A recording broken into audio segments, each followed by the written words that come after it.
నేటిదిన వాక్య ధ్యానం కొరకు ఇర్మీయా గ్రంథం 33వ అధ్యాయము 3వ వచనంలో రాయబడిన మొదటి వాక్య భాగాన్ని చదువుకుందాం. నాకు మొర్రపెట్టుము, నేను నీకు ఉత్తరం ఇచ్చేదను. చదవబడిన ఈ వాక్య భాగంలోని దీవెన నా ప్రియులకు మీరందరూ పొందుదురుగాక. మన ప్రభువైన యేసుక్రీస్తు వారు తనకు మొరపెట్టు వారికని జవాబునిచ్చే దేవుడు. ప్రతి మనుషుడు తనకంటే మించిన బలము గలవారి సహాయాన్ని కోరుతూ ఉంటాడు. అయితే అట్టి సహాయం కూడా తన జీవితంలో పొందలేని పరిస్థితిలో ఉన్నప్పుడు ఏ మనుషుడు కూడా నశించిపోయే ఆలోచనలు తాను కలిగి ఉండని అక్కర్లేదు. కారణం ఏంటంటే ప్రతి మనుషుని కలుగు చేసిన ఆశ్చర్యకరుడైన దేవుడు ఉన్నాడు. నిశ్చయముగా తనకు ఎవరైతే మొరపెడతారో వారి మొర్ర ఆలకించి వారికి జవాబునిచ్చే దేవుడిగా యేసుక్రీస్తు ప్రభువారు ఉన్నారు. ఎస్తేరు గ్రంథం 4వ అధ్యాయం 16వ వచనంలో ఎస్తేరు మొర్దెకైతో, నీవు పోయి షూషాను నందు కనబడిన యూదులందరినీ సమాజ మందిరమునకు సమకూర్చి నా నిమిత్తం ఉపవాసం ఉండి 3 దినములు అన్నపానములు చేయకుండుడి. నేనును నా పనికెత్తలను కూడా ఉపవాసముందుము. ప్రవేశించుట న్యాయ వ్యతిరేక్తమునున్నాను.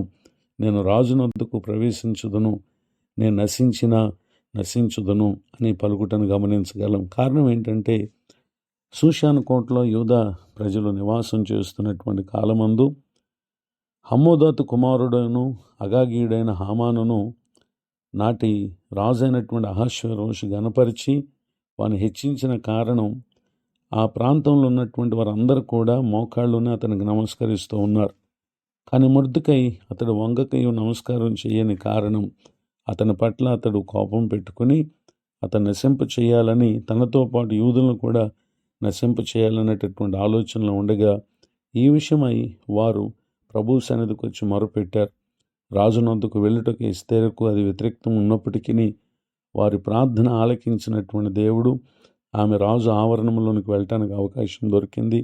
ఆమె రాజును అలానే హామానును విందునకు ఆహ్వానించింది.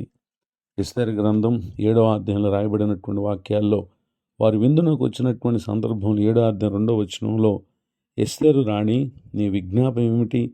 అది నీకు అనుగ్రహింపబడి అని చెప్పి ఆమెతో మాట్లాడినప్పుడు ఆమె జరిగినటువంటి సందర్భాలను తెలియచేసిన మేరకు రాజు ఏ ఉరికొయ్యకైతే మొర్దెకైని ఉరి తీయించాలని చెప్పి హామాను ప్రయత్నాలు చేస్తూ ఉన్నాడో ఆ ఉరికొయ్య మీదనే హామాను ఉరి తీయబడినటువంటి విషయాన్ని 7వ అధ్యాయము 19వ వచనంలో మనం చూడగలం.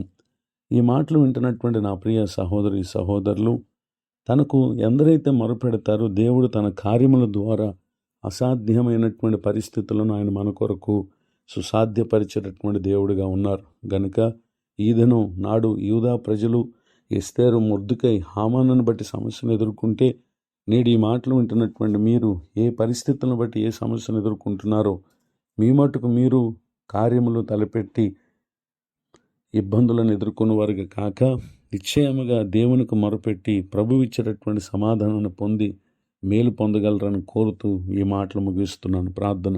కృపగల మా తండ్రి, మీకు వందనాలు. నేడు విన్న ఈ మాటలు మా ప్రియుల హృదయాల్లో ఫలింప చేయండి. కృంగిన వారిని, దుఃఖితులను ఓదార్చి ఆదరించండి. మీ పరిచయలో ఉన్న దైవజనులను దీవించండి. నేడు నూతన సంవత్సర దయాకిరీటను పొందిన మా ప్రియులను మీరు ఆశీర్వదించండి. కృపాక్షేమములతో ప్రతి ఒక్కరికి దినమంతా మేలు కలుగు చేయమని యేసుక్రీస్తునాలో ప్రార్థిస్తున్నాను తండ్రి. ఆమెన్. తండ్రి, కుమార, పరిశుద్ధాత్మ దేవుడితో నడిపించునుగాక. ఆమెన్. నేడు విన్న ఈ మాటలు మీకు